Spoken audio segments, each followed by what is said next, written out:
الرحمة لشهداء الثورة السورية الأبطال الأحرار. اللي صار بقنيناص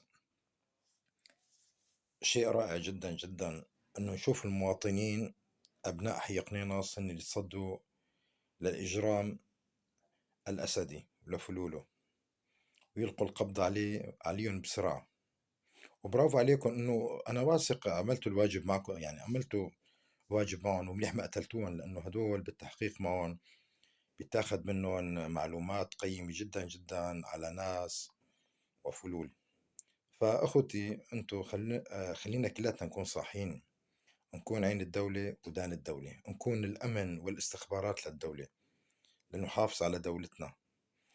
هدول الجماعة مجرمين، تاريخهم والمسامحة والمصالحة آه، ما جابت نتيجة ولا رح تجيب نتيجة، لأنه هدول بيحبوا يعيشوا تحت الصرماية، بيحبوا يعيشوا بالكهوف مثل الخفافيش، بيحبوا الظلام، بيحبوا التخلف، ما بيحبوا التقدم، ما بيحبوا العلم، ما بيحبوا النور، ما بيحبوا الديمقراطية، ما بيحبوا العدل.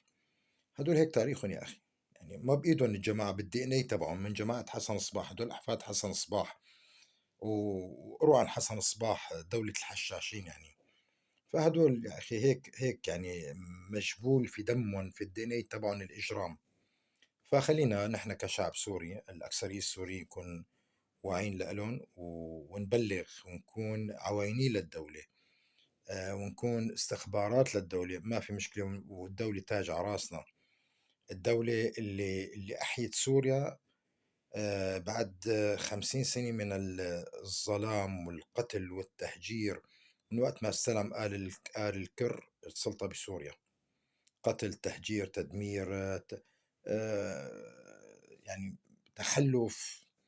وبيقول لك دولة باني سوريا الحديثة. هالكلام هذا الخرا اللي مثله.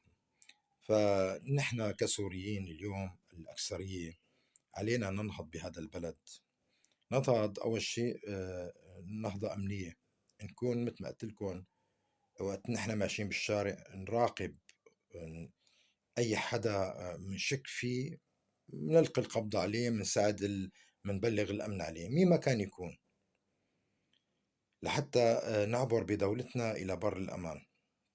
لأنه هدول مثل ما قلت لكم مثل الضبع، هدول شيمتون الغدر وشيمتون القتل والتهجير، شيء بيطلعوا لنا موضوع الخطف.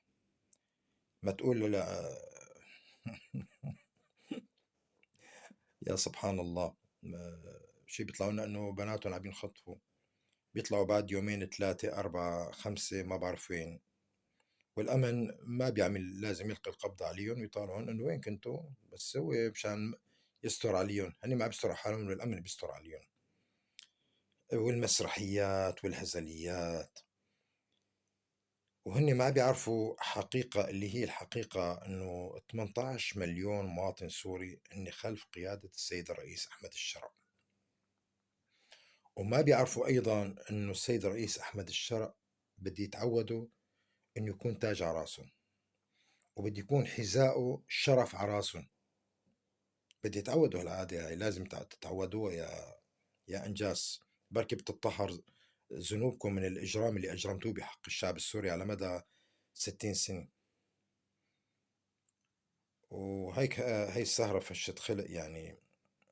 فبنشكر أحرار قنيناص رجالا ونساء، وأتوقع كمان نفس الشيء إذا صار بالرمل بالمناطق يعني مناطق السوار، بده يكون نفس رد الفعل. فرجاني أخوتي ما تقتلون، ديروا بالكم. يعني إذا لقيتوا القبض على ناس من هالناس عم ترمي قنابل أو عم تقوس على الأمن عم مسكتوهم، ما تقتلوهم، إيه زوهم، إيه اقطع له لسانه ما في مشكلة، عور له عينه ما في مشكلة، تمام. بس لا لسان ما تقطعه. بركي في عنده معلومات بتفيد.